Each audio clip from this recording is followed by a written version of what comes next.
Sejam muito bem-vindos a mais um podcast Advocacia em Destaque do Instituto Veloso de Mello. Meu nome é Tatiana Del Águila e antes de apresentar a convidada de hoje, eu queria agradecer a participação do nosso secretário-geral, Dr. Kiko Mena. Boa tarde. É um prazer estar aqui com vocês. Sergipana de Aracaju foi criada com muita luta e determinação por sua avó, de quem herdou muitos valores e grandes princípios. Formou-se em Alagoas no ano de 2006, quando veio imediatamente para a nossa capital.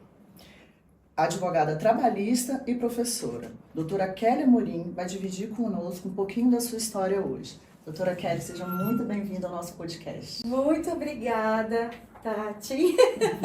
Vai ser inevitável, porque senão... Obrigada por essa honra de estar aqui, né? Obrigada também, doutor Kiko, por me receber, e para mim será uma grande honra, pode ter certeza. A honra é nossa, porque a sua história é muito bonita, muito interessante e muito envolvente, né? E você é a essência do nosso podcast, Kelly. São pessoas com seu perfil que a gente quer para inspirar os advogados que nos assistem. Então, começa contando pra gente por que você nasceu em Aracaju, foi para Alagoas e o que te levou para a área do direito? Por que você foi fazer direito? Tá, essa é uma longa história que eu vou tentar encurtar. Minha mãe foi mãe solteira em Maceió, né? Então, há 45 anos atrás, eu tenho 45, vou fazer 46. Então, minha mãe foi expulsa de casa, levou uma surra do meu avô e meus 5 tios na época. E ela foi fugida para outro estado, que foi Aracaju, né? Que foi Sergipe. Então, me teve ali com o apoio de uma amiga. E ninguém queria, assim, o bebê, né? Meu avô, minha avó, ninguém. Quando a minha tia mais velha fez, assim, todo o aparato em casa, que ela voltou. E aí, minha avó e meu avô começaram ali a se apaixonar. E aí, a te abraçaram para a exatamente. Aí depois minha mãe casou quando eu tinha, acho que 2 ou 3 anos. E eu fiquei com a minha avó. Então, a questão de ir para o direito foi que eu sempre fui muito da justiça, assim, de ter aquela ânsia de fazer justiça, porque eu vim de uma família extremamente pobre, né? Morava numa favela em Maceió, o bairro mais perigoso de lá. Tanto que quando eu fazia faculdade eu descia num outro bairro porque não tinha condição de pegar outro ônibus. E graças a Deus nunca ninguém mexeu comigo, assim. Eu chegava em casa, tava minha avó com uma garrafinha de café do lado, eu trabalhava em loja, né? Eu trabalho desde os meus 13 anos de idade. Trabalhei com loja de shopping, de rua, enfim. Vendia tudo, nunca tive vergonha também de vender nada. E aí eu queria mudar a realidade da minha avó. Então, desde muito pequena eu queria ser a justiceira, eu queria investigar. Por que eu queria investigar? Porque quando eu tinha 13 anos, meu avô faleceu, que me criou, né? E aí nasceu a vontade de conhecer, de saber quem era meu pai, né? E aí, minha mãe não dizia, ninguém dizia, era um assunto velado em casa. E aí eu comecei a investigar. Minha investigação foi dos 13 aos 18, 5 anos. Quando foi com 18 anos de idade, eu conheci ele olhou pra mim e falou, nossa, você é a minha cara. Eu, joia e tal. No outro dia eu liguei pra ele e aí ele disse assim, então, é porque eu não quero conversar com você foi um erro que eu quero que fique no passado. E foi isso. Aí no Natal eu liguei, no meu aniversário, que é dia do professor, eu liguei, que é meu aniversário, eu não tenho conta a ver com isso, tem nada, nem aí. E em dezembro, no Natal, eu ainda liguei, eu falei, deseja Feliz Natal e eu não preciso do seu Feliz Natal. E eu tinha 18 anos. E eu trabalhava numa loja que na nossa época, vocês devem lembrar da Mochila Company e tal, né? Eu trabalhava numa loja de surf. E aí chegou uma senhora com um menininho assim, olha como é a vida, né? A vida é muito louca, gente. Aí eu fui atendê-la, né? E quando eu fui aí ela falou, nossa, você parece muito com a minha neta, a Paulinha. Aí eu, meu Deus, quem é essa mulher, né? Isso depois de uns anos, uns 5 anos, sei lá, que eu tinha conhecido ele. Aí, quando eu olhei no cartão de crédito, lembra que passava, botava o nome, aí assinava, né, no papel. Aí eu vi que era o mesmo sobrenome dele. E eu estava atendendo na loja a minha avó. Nossa, caramba. Né? Ela não sabia, eu não sabia. Aí eu cheguei pra minha caixa, a Gleidinha, na época, até hoje a gente se segue, se fala e tal. Eu falei, eu tinha um balcão assim, aí eu deitei, eu falei, Gleidinha, essa mulher é minha avó. Ela, como assim? Tá doida, sobe? Mas eu não falei naquele momento, eu deixei, né, passar e tal. E depois de um tempo, não me recordo quanto tempo, eu liguei pra ela e disse quem eu era, né? Só que aí, depois de um tempo, eu finalizei minha faculdade, fiz minha faculdade com fiéis. Ia muitas vezes pra faculdade sem lanchar, sem comer. Tinha medo naquele silêncio da aula, minha barriguinha roncando ali. E as minhas amigas, Kelly, vamos lanchar lá na lanchonete. Eu, não, eu tô cheia. Já comi. Já comi, minha mãe fez. Porque de um dos trabalhos, eu passava na casa da minha mãe, e da casa da minha mãe ia pra faculdade. Eu morava com a minha avó em outro bairro. E aí, eu fiz minha faculdade, sempre trabalhando em loja, sempre, toda a faculdade, né? Namorava até um rapaz que a mãe dele disse que eu era favelada, que ele não queria, ele era de um bairro mais chique e tal, era do direito, não vou nem falar o cargo porque, né? Enfim, é muito específico, mas disse, eu não quero, você quer ser favelada, não sei o quê, desse jeito, na minha frente. Então, aquilo tudo, sabe, pra vocês terem noção, o sonho da minha avó que me criou, da Maria, né, era ter um queijo do reino no Natal, aquele queijo de latinha. Do vermelhinho. Né? Que hoje, o meu marido até fala assim, Kelly, calma, no supermercado, eu que pago o supermercado da casa, tudo bem, calma, não precisa disso tudo, só são nós dois só, né, porque vem os resquícios mesmo. Sim. E aí eu vi aquela nossa realidade e dizia, eu preciso mudar a realidade da minha avó. Eu preciso trabalhar. Em loja de shopping, o FIES era 70% que pagava, eu tinha que pagar 30%, então era dinheiro, sim, fora material, tudo, enfim. Consegui formar e aí, em 2006, né, eu formei num dia, literalmente, dia 26 de setembro de 2006. E um grande amigo meu, marido de uma grande amiga minha também, disse, o avião da FAB, quando vai para algum lugar, a sociedade pode usar, né? E ele disse assim, tinha ido levar um político, né, lá de Maceió, que eu sou de Maceió, e aí, no outro dia, no dia 27, ele ligou para mim e falou, Kelinha, tem um avião hoje vazio indo para Brasília. Isso ele me ligou 8 e pouca da manhã. Aí eu falei, eu vou. Aí a minha avó, você é louca, você não vai. Meu Deus, você vai morrer lá. Eu nunca tinha vindo para Brasília. Eu não sabia o que era Asa Suas à Norte. Eu não tinha onde ficar, eu não tinha dinheiro e na época eu não tinha OAB. Por quê? A OAB na época não era unificada. E você primeiro tinha que ter o diploma para poder fazer a prova. Lembram disso? Sim. Agora que é antes e tal. E aí eu vim no outro dia. Aí eu vim, né? Tá, e aí pensando, quando chegou aqui eu falei, eita, meu Deus, onde é que eu vou ficar mesmo? Porque eu nunca tinha vindo aqui. Eu tinha R$40 no bolso. Aí liguei pra minha tia que tinha uma condição melhor, que mora na Bahia. Eu falei, olha, então, eu tô aqui em Brasília. Ai, meu Deus, você é louca! Aí eu tô aqui em Brasília, eu não vou voltar. E eu não tenho onde dormir hoje. Então, aí ela pegou e mandou R$100. E eu fui pro Núcleo Bandeirante. Sabia nem que era Núcleo Bandeirante, meu amor. Aí fiquei num hotelzinho daquele lá, só que só dava pra uma diária. No outro dia peguei um ônibus e vim pra Asa Sul. Aí eu falei, tia, então, eu vim pra aqui pra Asa Sul, é onde Brasil, onde as coisas acontecem mesmo. Aí fiquei numa daquelas pousadas que era proibida antigamente. Fiquei assim, né? 2 dias. E conheci uma cabeleireira lá, a Luana. Aí ela falou, olha, Kelly, eu tô alugando uma kit. E lá em Maceió não é normal de falar kitnet, não é muito normal. O que é kit? Ela, é um lugar legal, tal, vamos. Eu tenho uma fogareira espiriteira, que alguns falam espiriteira, álcool. Aí eu falei, vamos embora. Bora, era bem mais barato.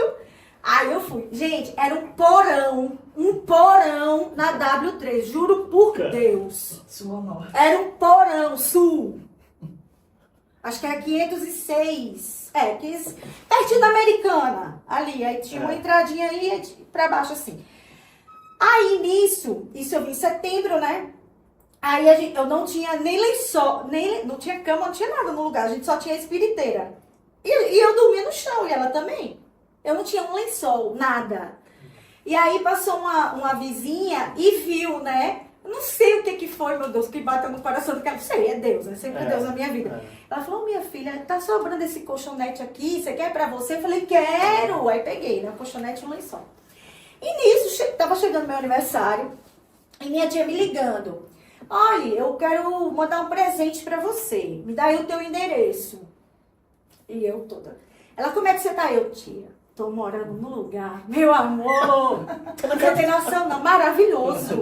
Aqui é o meu lugar, eu vou ficar aqui, vou me dar muito bem nessa cidade. Menina, nunca pensei, mano, Asa Sul, pode botar aí na internet.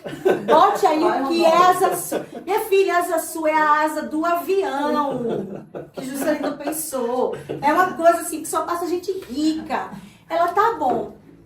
E aí, meu aniversário é sempre no feriadão, né? Geralmente é Dia das Crianças, perto assim do meu aniversário.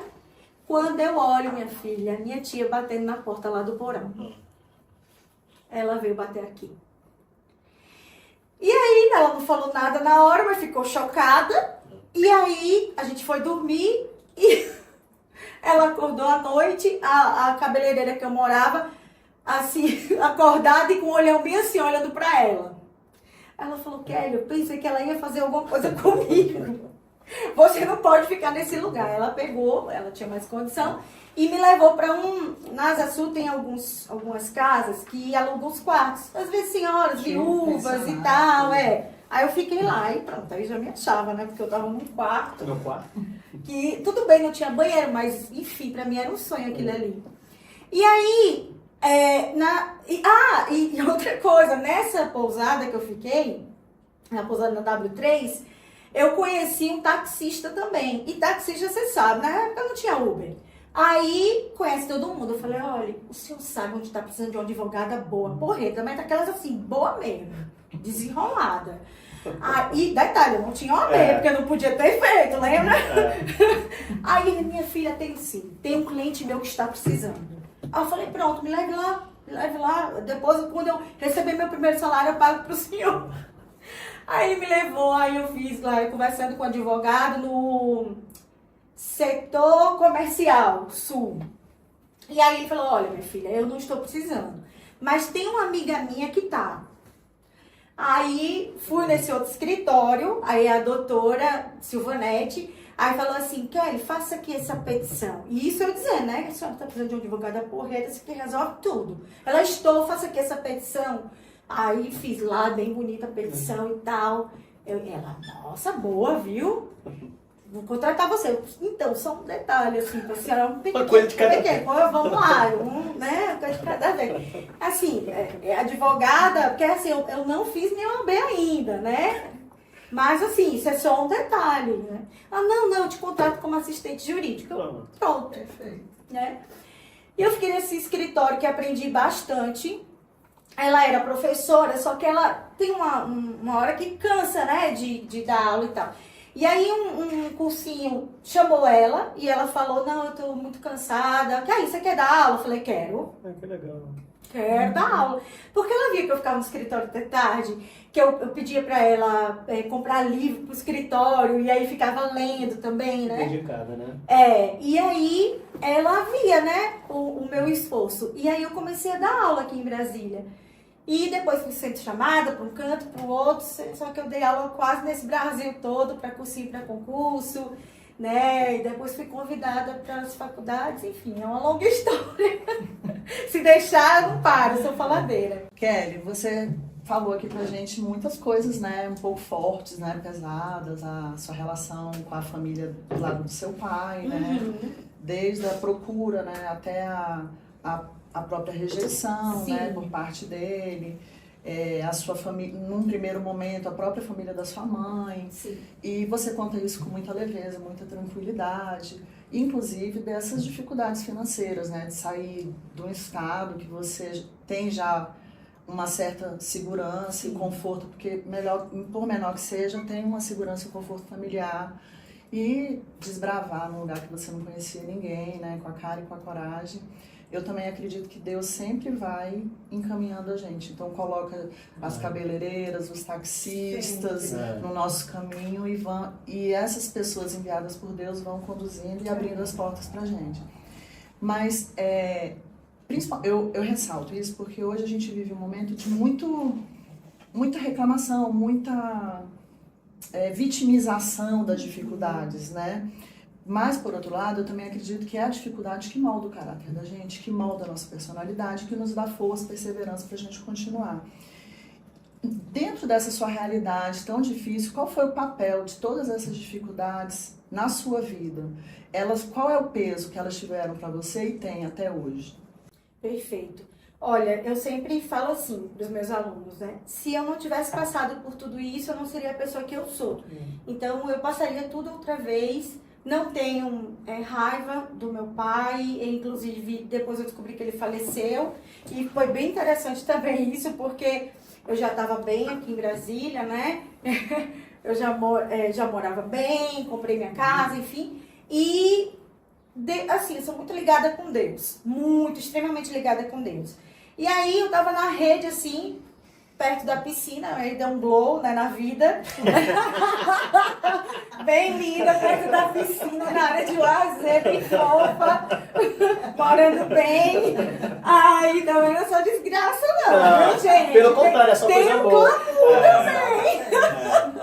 Aí, parecia que era uma pessoa, assim, do meu lado, falando, Kelly, bote o nome dele de novo na internet. E aí eu coloquei o nome dele. Sozinha em casa. Eu tava sozinha. Quer dizer, sozinha nunca, né? Com Deus. Mas eu não tinha ninguém ao meu lado. Mas era como se dissesse, Kelly, bote o nome dele. Quando eu botei o nome dele na internet, apareceu inventário. Aí eu, meu Deus, ele morreu. Desculpa, mas não dá pra sofrer. Porque eu não tive nenhum contato, né? E aí, já estava na fase de expropriar, de vender, né, os bens lá. E eu fui descobrindo as coisas. Até então eu não sabia. Então eu tinha 42 anos quando eu descobri isso. Foi há 3 anos atrás. E aí já estava para vender, né, os bens, para dar para quem é de direito, enfim. E eu liguei pro responsável lá pelas vendas. Eu falei, olha, tem como o senhor paralisar tudo que eu vou entrar com uma petição de reconhecimento pós-mortem. E foi o que eu fiz. Entrei pelo meu escritório, avisei minha mãe, né? Ela falou, Kelly, não vai mexer com isso, Deus já lhe deu tudo. Enfim. Aí o ano passado, acho que em setembro, eu fiz o DNA. Voltei lá em Maceió, fiz o DNA, né? Ele tem, então, mais 2 filhos. E aí, lá os imóveis são baratos e tal, mas não é questão de dinheiro, é questão ali, né? Que é o meu direito. Era uma finalização de uma história não vivida. Exatamente. Então, assim, tudo, absolutamente tudo que eu vivi, tudo eu passaria de novo, porque me fez uma mulher forte, uma mulher cheia de fé. Eu sou muito cheia de fé, muito. E eu sempre falo assim, que eu uso até um termo que pode ser pejorativo, mas não é. Eu digo que Deus na minha vida, ele é descarado. Como é descarado? Porque ele não usa máscara. Aí, tipo assim, acontece uma coisa, eu digo, rapaz, tu nem disfarça, cara. O que é isso? O amor dele me constrange de uma forma. Como pode ele se preocupar com as mínimas coisas de nós que somos miseráveis pecadores, né? Então, assim, eu tenho certeza que o meu diferencial, em primeiro lugar, é a minha fé. Eu boto o pé e tenho certeza que Deus vai colocar o piso. E outra coisa também que me fez ser resiliente. Eu sou resiliente e sou perseverante. Então, na minha cabeça, eu sempre pensei em ser advogada. Sempre. Eu nunca pensei em concurso. Não. Minha mãe, inclusive, achou um diário meu que dizia assim, eu vou morar 9 anos de idade eu tinha. Eu vou morar em Brasília, ser uma grande advogada, autora de livros e professora. 9 anos de idade. A palavra tem poder. Então, eu sempre quis ser advogada. E aí, no começo, né, quando eu vim pra cá e tal, trabalhei esses 2 anos nesse escritório. Depois eu entrei numa sociedade, entre aspas, era uma parceria mais, só que a pessoa era daqui de Brasília e eu não. Então, como que você consegue cliente? dá o seu cartãozinho no cobrador de ônibus, porque nessa época eu não tinha nem carro. Nem carro. Eu vim ter carro, meu Deus, eu já tinha alguns anos de advocacia e nunca tinha tido na minha vida. E o meu primeiro carro foi um Celta preto. Pense assim, que até hoje eu acho a coisa mais linda Celta preto. E tem que ser de 2 portas, 4 portas eu acho feio. E preto, o meu era preto, pé duro e 2 portas. Mas foi 0, porque eu sou ousada. Eu sou bem ousada. E aí, eu perceberei, eu falei, meu Deus, mas não vai surgir nunca cliente. E agora, o que é que eu faço, pelo amor de Deus? Mas eu acho que quando você tem algo dentro de você, que pra mim é Deus, assim, me dizendo, não importa, eu vou passar. Nem que eu fosse vendedora de loja e estivesse advogando ao mesmo tempo, eu ia dar um jeito. E Deus foi colocando as coisas no meu caminho. Porque eu vejo assim, tem aluno que diz assim, eu quero advogar. Aí passa 2 anos, não tá entrando cliente nenhum, nem nada, vou estudar para concurso. Aí passa mais 2 anos, eita, tá demorando demais, vou abrir um negócio, vou vender alguma coisa. 2 anos, eita, tá difícil demais o comércio. Aí depois mais 2 anos, vou pro exterior, porque lá é dólar ou euro, pronto. Aí não deu certo, aí volta. Realmente vou voltar para advocacia. Então, assim, se você persevera mesmo que seja passando dificuldade, né? Porque, cara, se é o teu projeto de vida, persevera. Persevera. Eu não teria o menor problema e até pensei em deixar os currículos no Pátio Brasil, que era perto da pousada que eu morava, da pensão que eu morava, para loja de shopping. Por quê? Porque eu pensei, se não surgir mais coisa assim, eu vou voltar a vender em loja e vou seguir meu sonho da advocacia. Então, eu sempre quis ser advogada. Sempre. E você tinha perguntado uma coisa lá atrás, que era porque eu escolhi a trabalhista, né? Olha só o poder que o professor tem. Eu trabalhava em loja, então sabia que era 13º, férias, aviso prévio, enfim. Então, eu queria fazer direito. Eu entrei na faculdade de direito para ser da área trabalhista. Quando você entrou, você já pensava porque eu me achava que sabia de tudo, porque eu já trabalhava. Você sabia o que era um contra-cheque? Eu sabia o que era contra-cheque, meus colegas de sala nunca tinham trabalhado na Oxe, professor, isso aí eu sei. Você já tinha visto uma rescisão? Tudo, eu me achava, né? Aí, cheguei na sala de aula, aí juntei dinheiro para comprar um CLT, né? Agora é a minha vez. Agora, meu filho, não tem pra ninguém não. Agora só vai dar eu aqui. Aí a professora, então, abre o CLT, artigo 482, ele é autoexplicativo, se não entenderem, me pergunte. Aí tu sabe como é aluno, né? Tu vai dar valor àquela matéria? Não. Tu não vai dar valor. Pode ser qualquer aluno. E aí, eu desgostei de trabalho. E fiz minha monografia até em civil, a responsabilidade civil do médico.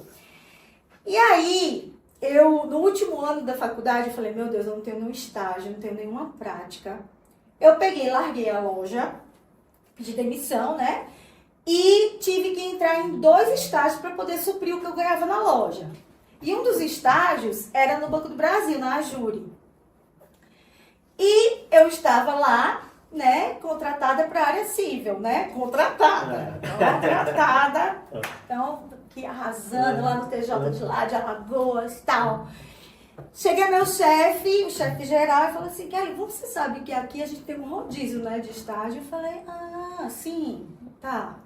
E agora você vai para a área trabalhista. Eu, joia. Meu Deus, eu preciso desse estágio por causa das contas, né? Aí, você gosta da área? Sim, vamos lá, né, doutor? Tá. Cheguei lá, na advogada que era responsável pela trabalhista, todo mundo tinha medo dela, né? Aí ela, Kelly, você sabe a trabalhista, né? Eu falei, sei, doutora, sei bastante. Ela, então faça uma revista aí pra mim. Aí eu, né? Assim, mas a revista a senhora quer de quê? De moda? Não é meme, gente. Era esse o nível. No 9º período. Ela falou, minha filha, aquela biblioteca ali, vá e você só volte aqui quando você souber. Que tipo de revista que eu quero? E aí eu agradeço a Deus por ter colocado a doutora Regina, né? Eu até encontrei ela alguns dias atrás, alguns meses, ou até anos, eu não sou muito boa disso, No TST, ela é de Maceió e ela estava no TST aqui. E eu estava com os meus alunos. Aí a doutora Regina, os seus netos. Que legal. Cala a boca, Kelly! Me chamando de velha! Ó, seu neto, ó, tudo meu filho aqui, ó. Aí eu encontrei com ela. Então, assim, aí depois eu me apaixonei pela área e tudo meu, assim, eu respiro a área trabalhista. E graças à dona Regina, você se apaixonou pela área trabalhista e se dedicou a ela desde então. Me dediquei a ela desde então, né? Só agora no doutorado, assim, que eu vou falar de trabalhista, mas com pé também no direito administrativo, que é sobre os servidores públicos, assim. Né? Então, porque para mim tudo é trabalho, né? Trabalho é um gênero e tem várias espécies, em que pese ter algumas ações diretas de inconstitucionalidade, mas entendo também da competência da Justiça do Trabalho. Mas enfim, é um papo para outro dia. Aí vai longe. Aí vai longe. Que é os que defendem, é os que Exatamente. acreditam. Tem uns que acreditam que o Gilmar Mendes está certo, que tem que acabar com o trabalho.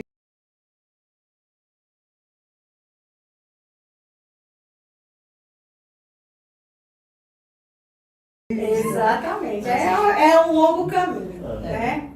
Então, Kelly, agora, indo para a conclusão já do nosso bate-papo, eu queria que você me dissesse, se você fosse começar hoje, né? Se a Kelly, que estava lá em Alagoas, ela tivesse um insight, qual era o insight que você queria ter e que diferença esse insight poderia ter na sua vida hoje? Olha, a primeira coisa que eu vejo, assim, são alguns pontos, né? Mas a primeira coisa que eu vejo é ter aproveitado melhor a faculdade. Se eu pudesse, lógico, né? Eu não podia porque eu trabalhava. Mas se eu pudesse, assim, eu acho que quando o aluno, ele aproveita mais a faculdade, ele ganha muito no mercado de trabalho, né?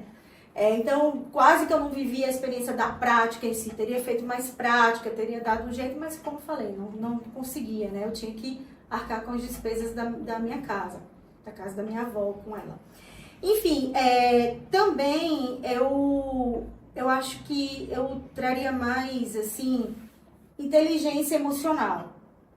Cada vez mais, porque as pessoas, assim, hoje em dia eu fico muito impressionada, né? Da falta de empatia, da falta de inteligência emocional, da falta de fé mesmo nas coisas, né? Porque, nossa, na minha cabeça, o que eu quiser ser, eu vou conseguir. Então, quando minha mãe achou o diário lá, que eu tinha 9 anos, né, que eu queria ser uma advogada, eu sou advogada há quase 20 anos, né? Eu sou uma professora há quase 18 anos. Eu tenho 11 livros publicados. Eu estou indo para o meu doutorado, quer dizer, finalizando o meu doutorado. Então, todos os meus objetivos que eu tracei, graças a Deus eu consegui. Mas eu consegui e é como se fosse a primeira vez. Porque não é aquela coisa, consegui, não vou nem dar valor porque eu consegui. Não, e hoje eu tô vendo muito assim, as pessoas conseguem, aí tem o prazer da conquista, seja de pessoas, de coisas ou de cargos, e depois abre mão. Pra mim, quando eu entro em sala de aula, sempre é a primeira vez, eu tenho um friozinho na barriga. Pra mim, uma audiência também é sempre como a primeira vez. Pra mim, atendimento ao cliente é sempre como a primeira vez, porque eu amo o que eu faço. Eu amo. E a gente fazer o que ama, a hora passa assim. Então, na verdade, é mais um conselho, assim, para as pessoas perseverarem no que querem. Não ouvirem assim, mas eu quero que meu filho seja médico. Mas se você quer ser advogado, é a sua vida, né? É a sua vida que está ali em jogo. Conheço muitas pessoas que já passaram em concurso, ou que são advogados, e são infelizes. E mesmo concursos bons, né? Então, poxa, se ouve mais, não vai só pelo... É muito comum também, né? Eu que sou da área trabalhista, o pessoal diz, professor, trabalhista é coisa de pobre, advogado é de pobre, né? Você vou para tributário, vou para não sei o quê. Eu digo, sempre. Quem faz a área é o advogado, né? É a advogada. Conheço os tributaristas, por exemplo, né? Falando do Jack. Bem-sucedidos, mas tem pessoas que não. Porque você tem que amar o que você faz. E você tem também que se colocar no lugar do cliente, que é a vida dele que ele está entregando ali. Não é só um médico que mata quando erra. A gente também mata quando erra. Não é uma morte física, mas existem vários outros tipos de morte. Né? Aquela pessoa estava esperando aquele valor para mudar a vida dela, para comprar alguma coisa que vai mudar a vida dela, da família dela.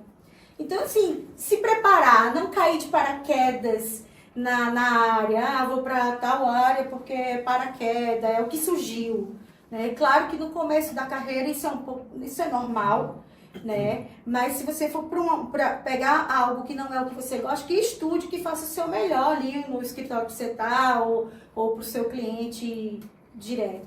Então eu teria mais essa consciência, né? De me preparar melhor, né? Mas graças a Deus ele foi muito misericordioso comigo e me deu muitas oportunidades, assim. Até porque o direito ele tem muitas áreas, né? A gente hoje vê uma transformação, né? Sim. Hoje a gente está vivendo uma transformação, estamos dentro da transformação que a profissão está passando. E já existiam várias e acredito que agora vão surgir outras, em razão dessas transformações sociais, tecnológicas. Sim. Né? Então, acho que a capacitação, ela sempre vai ser o melhor caminho. Sempre. E outra, depois, a vida não começa ou não termina, para alguns, dependendo do seu posicionamento, depois da faculdade. Tem que continuar, você tem que continuar a se aprimorar. A gente vê aí os precedentes, TST mesmo, cada semana, cada mês. Né? Se você não tiver atualizado, não tiver ali antenado, então quem puder fazer uma pós-graduação, né? Seja lato sensu, que é pós-graduação e MBA, ou até estrito sensu, como mestrado e doutorado, quem puder, quem tiver condição, é bom, né? Porque você começa a ver o mundo com outros olhos também. Então, Kelly, eu queria agradecer muito, foi ótimo, né? Como eu imaginava, sua história foi muito legal. Foi rapidinho, né, gente? Foi uma delícia te ouvir. Foi melhor do que eu imaginava, te confesso. Queria agradecer a sua participação, por você dividir um pouquinho da sua história com a gente, coisas até de cunho pessoal, verdades íntimas, mas que você trouxe com muita leveza, com muita tranquilidade. E tenho certeza que a sua história de superação, de determinação e de fé vai inspirar muita gente que está te ouvindo, está te assistindo agora. Amém. Eu acho que tenho certeza que a gente tem uma missão de vida e tenho certeza que através do nosso exemplo, das nossas palavras, a gente pode impactar muitas vidas. O conhecimento, ele mudou a minha história e muda até hoje. Mudou a história da minha família e muda até hoje, através de mim. Né? Então, eu acredito muito no ensino, acredito muito no conhecimento. Você pode tirar tudo que eu tenho hoje, material, eu vou voltar do zero, reconstruir tudo do zero. Porque você pode tirar qualquer coisa de mim, mas o que tem em mim, você não tira. Então, apesar dos percalços, das dificuldades, dos obstáculos, pessoas ruins também passam, não é só sucesso na vida, mas mesmo assim é perseverar e saber que o seu caminho vai ser grandioso, vai ser de impactar a vida do outro. É isso. Obrigada. Muito obrigada pela oportunidade, Tati. Obrigada. Eu te admiro muito o Dr. Jacques. Né? Eu acho ele uma pessoa assim espetacular. De verdade, eu sou muito fã dele. Eu também. Que nem hoje na faculdade, eu tava na hora do intervalo, aí eu tava conversando com a professora, aí eu falando do meu marido assim, é porque ele é muito lindo, ele é muito inteligente, aí ela, meu Deus! Porque ele tava me ensinando a jogar xadrez, que era um sonho que eu tinha, jogar xadrez, eu acho super chique, né? Menina favelada da favela hoje joga xadrez na área de lazer da casa. Então, assim, aí eu tava falando isso. Poxa, ele é muito inteligente, ele é muito lindo, bem assim. Aí ele parece o Bebê Johnson. Ele é muito fofo. O meu marido hoje lá, então tá bom, né? Mas é isso. E que Deus abençoe a sua família, né? Que Deus abençoe você também, doutor, e a sua família também. E é isso. Então, contem comigo sempre. Quem quiser me seguir no @causa trabalhista também. Com certeza. Sempre dou dicas ali da advocacia, eu sou professora de concurso público também, né? Apesar de não querer concurso, eu dou aula para concurso.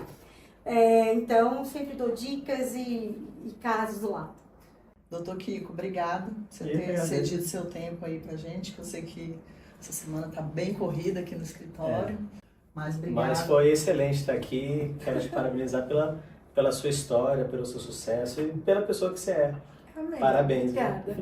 Com certeza a gente está saindo daqui maior hoje. Com certeza. Que bom. Obrigada. Aí faz a gente entender porque a gente passou por tanta coisa, Com né? certeza. Que a gente pode impactar a vida do outro com o que a gente passou e encurtar o caminho do outro, né? Não precisa passar por tanta coisa assim. Com certeza. É. Mas o que é mais legal na sua história, Kelly, é que você não se deixou impactar negativamente.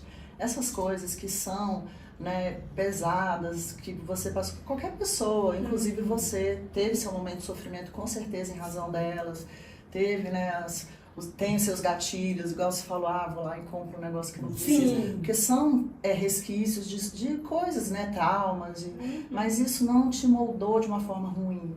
Isso te moldou positivamente. Então, quando você conta, a gente vê que foi uma inspiração, que foi uma determinação, que foi isso que te levou para frente, foi isso que te fez crescer. E isso que é legal. É a gente pegar uma adversidade, e sair dessas adversidades de uma forma maior, de uma forma melhor. Verdade. E assim, uma coisa também muito importante é que às vezes quando alguém que é importante na nossa vida fala algo, as pessoas tendem a assimilar aquilo para si, né? Um pai, uma mãe, imagina, um pai dizer, você foi um erro na minha vida. Então eu coloquei isso, falei, que isso? Eu juro, desde o começo, que isso? Eu não sou eu sou o maior acerto que Deus fez. Eu sou... Com certeza ele que perdeu muito de não ter a oportunidade de conviver com você. Exatamente. Então assim, eu sou o maior acerto que Deus... Eu agradeço todo dia pela vida da minha mãe que enfrentou o mundo para me ter. Eu agradeço todo dia a Deus pela vida que Ele me deu, pelo poder que eu tenho ali de impactar a vida das pessoas com a minha história. Então, eu sou o maior acerto de Deus, com certeza. Não sou eu na vida de ninguém. Parabéns. Foi muito bom. Obrigada a você. E obrigada a você que está em casa ou que está nos ouvindo, assistindo aqui a história da doutora Kelly Amorim, que dividiu com a gente essa história muito bacana de inspiração, luta, determinação e principalmente fé. Obrigada. Até o próximo episódio.